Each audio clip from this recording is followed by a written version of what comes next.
다윗이 왕이 됐다는 사실에 정말 우리는 큰 은혜를 얻습니다. 어제 잠깐 말씀드렸듯이 다윗은 15세 정도 약입니다. 정확한 나이는 기록되지 않기 때문에 약 15세 정도의 사무엘을 통해서 기름을 이제 부었다라고 생각을 합니다. 그리고 유다 왕이 됐을 때 나이가 33세입니다. 그러나 이스라엘 전체 왕이 된 나이는 37세입니다.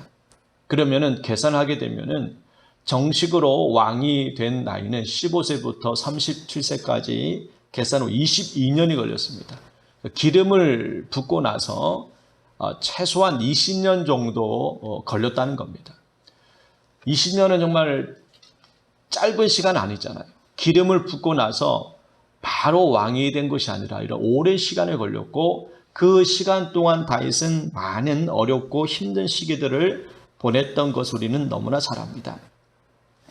이렇게 하나님께서 왕이 될 것이다 라고 말씀을 하고 왕이 되었지만은 그러나 여전히 많은 어려움이 있습니다.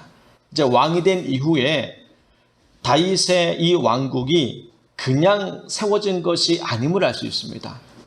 오늘 10절 이후에 보시게 되면은 다윗을 도와주었던 많은 용사들이 있음을 또 우리에게 보여주고 있습니다. 그리고 가장 욕망했던 세 사람의 이름이 이제 먼저 기록이 되어 있는데 역대기에는 두 사람의 이름만 일단 나옵니다. 그래서 열왕기 23장에 있는 사무엘하 23장에 나와 있는 그 이야기를 잠깐 빌려서 오늘 이야기를 하게 되면은 사무엘에 있는 사무엘하 23장에 나와 있는 이름 세 사람이 나옵니다.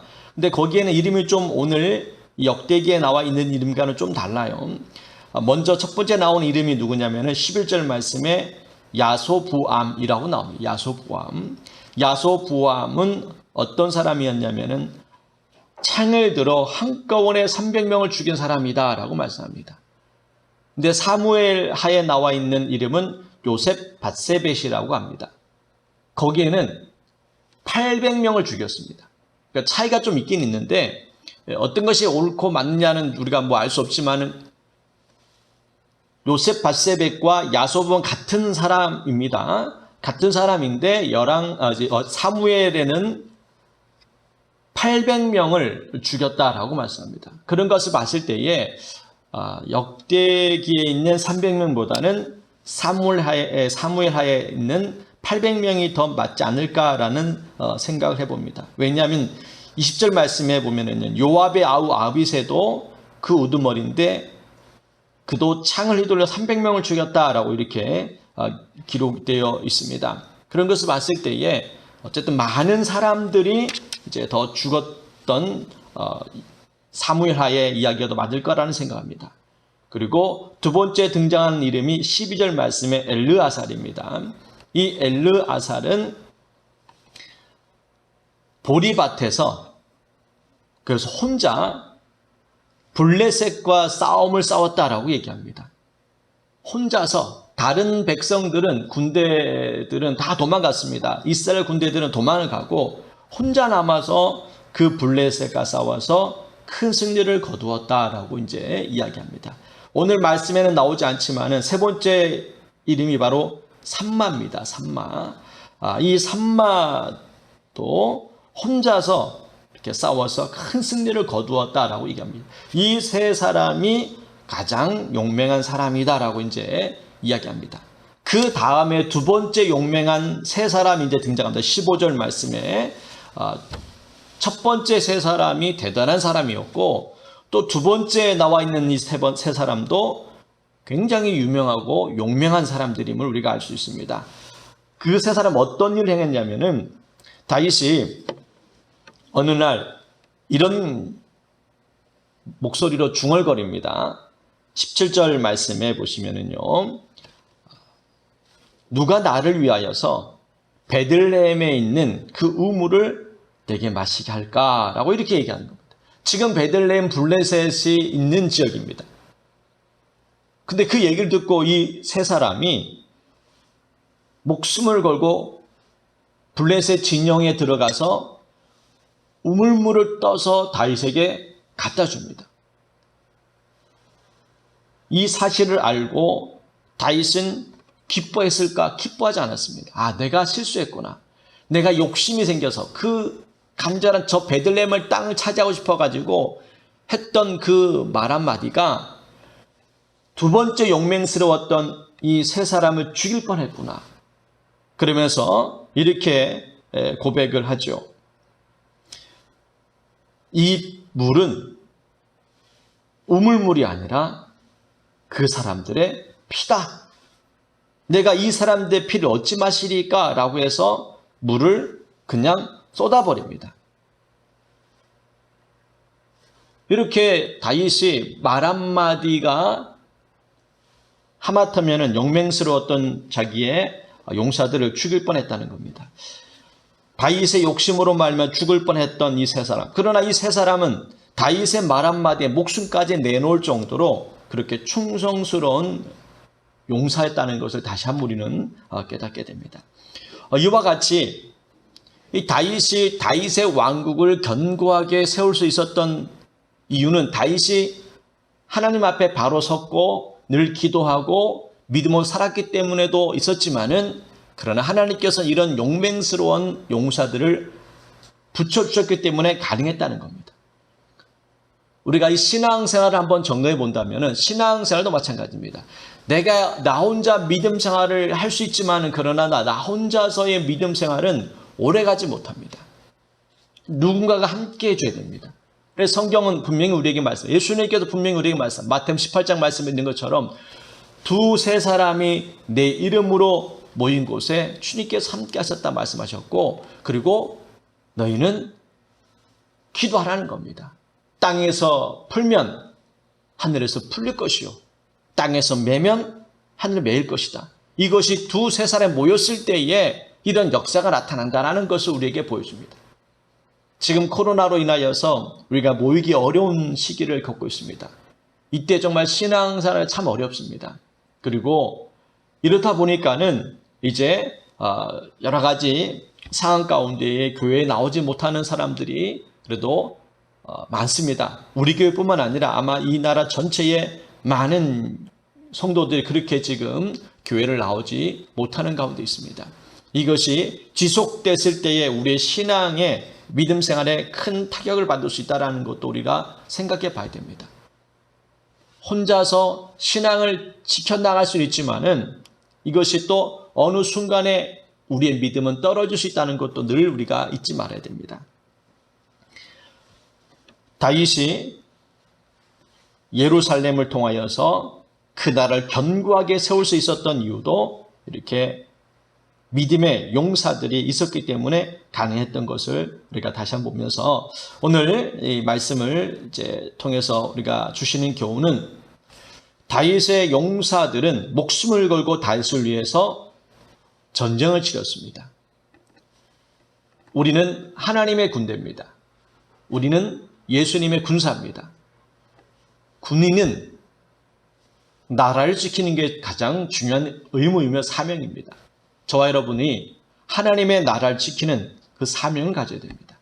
그 사명을 잃어버리게 된다면 우리는 갈 길을 잃어버립니다. 이스라엘 군대가 하나 될 수 있었던 이유는 나라를 세우기 위해서 하나가 되었습니다. 그리고 그들은 목숨을 걸고 싸웠고, 오늘 다윗의 용사들은 목숨을 걸고 그들은 전쟁에 참여해서 승리를 거두게 되었습니다. 전쟁에서는 살려고 하면 죽습니다. 그러나 죽음을 각오하고 싸워야 이길 수 있듯이 우리가 영적 전쟁이며 하나님의 군사하고 예수님의 군병이라면은 우리는 이제 예수님을 위해서 목숨을 내어놔야지만이 여러분은 살 수 있습니다. 하나님의 나라를 위해서 싸워야 여러분은 승리를 거두게 되어 있습니다. 나를 위해서 살아가는 인생이 아니라 저와 여러분은 이제 주님을 위해 살아가는 인생이 되어야 됩니다. 그래서 예수님께서 말씀하시기를 자기를 부인하고 자기 십자가를 짊어지고 나를 쫓아라고 말씀합니다. 그래야지만이 우리는 이 길을 걸어갈 수가 있는 것이고 우리의 삶을 온전히 살아갈 수가 있습니다. 저와 여러분은 살기 위해서 살아야 됩니다. 우리는 살기 위해서 기도해야 되는 것이고 살기 위해서 믿음의 생활을 해야 되는 겁니다. 어떤 사람은 살기 위해서 주님을 떠나는 사람이 있습니다. 그 사람은 사는 게 아니라 결국 죽는 겁니다. 에스더가 죽으면 죽으리라 라고 외치면서 금식하며 기도하고 왕에 나갔을 때 살 수 있었던 것처럼, 에스더를 통해서 그 민족이 살 수 있었던 것처럼, 오늘 다윗을 통해서 나라가 또 견고히 세워지게 되는 것처럼 여러분을 통해서 여러분의 가정과 이 교회는 세워지게 될 겁니다. 그리고 하나님은 여러분의 그 믿음을 통해서 놀라운 역사를 일으킬 줄 믿습니다. 오늘 다윗의 용사, 이 3명의 용사들이 이스라엘의 나라를 더 견고하게 만들 것처럼, 또 다윗을 통해서 하나님께서는 놀라운 일들을 일으키셨던 것처럼 오늘 이 시간에도, 오늘 이 시대에 살고 있는 우리도 동일하다고 저는 믿습니다. 여러분의 그 믿음과 결단과 또한 그 용맹스러운 그 믿음을 통해서 여러분의 인생은 결국 승리하게 될 줄 믿습니다. 그래서 저와 여러분이 오늘 필요한 것은 담대한 믿음을 가져야 됩니다. 담대한 믿음. 죽음은 죽으리라. 이 고백을 통해서 여러분의 인생을 살아갈 때에 하나님께서 그 길을 열어주십니다.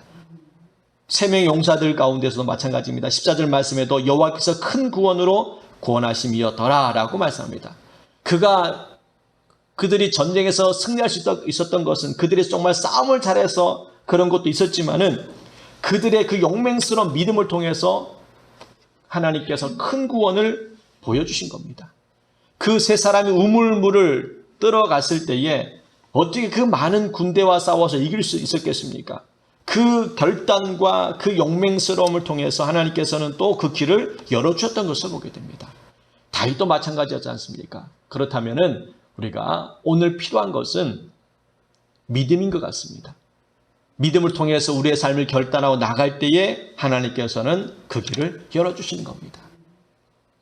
요단강을 가른 능력은 그들이 여호수아가 언약궤를 메고 발을 요단강에 적셨을 때에, 들어갔을 때에 요단강이 갈라지듯이 일단 첫 발을 내딛는 게 참 중요합니다. 기도하는 게 중요하고 믿음으로 나가는 게 중요합니다. 오늘도 여러분이 이 새벽에 간절히 기도하고 나갈 때에 하나님께서 우리의 길을 열어주신 줄 믿습니다. 그것이 바로 기도의 능력이라 우리는 믿기에 여러분도 오늘 이 시간 간절히 기도함으로 말미암아 여러분의 여러 가지 개인적인 문제도 우리가 해결받을 것이고 뿐만 아니라 하나님께서 우리의 삶을 또 이끌어 가시는 줄 믿습니다. 오늘 이 시간 믿음을 통해서 살아가기를, 또 기도를 통해서 살아가기를 주님의 이름으로 축복합니다. 기도하겠습니다. 하나님 아버지, 다윗이 견고한 왕국을 세울 수 있었던 이유는 다윗의 믿음과 헌신된 그러한 마음도 있었지만 또한 이와 같이 용맹스러운 용사들이 또 함께 했기에 이 왕국을 세워갈 수 있었던 것처럼 주님, 우리의 인생 가운데에 이 신앙생활도 믿음 생활도 혼자서 할 수 없습니다. 그러기에 우리가 함께하며 시간 기도하며 나갑니다.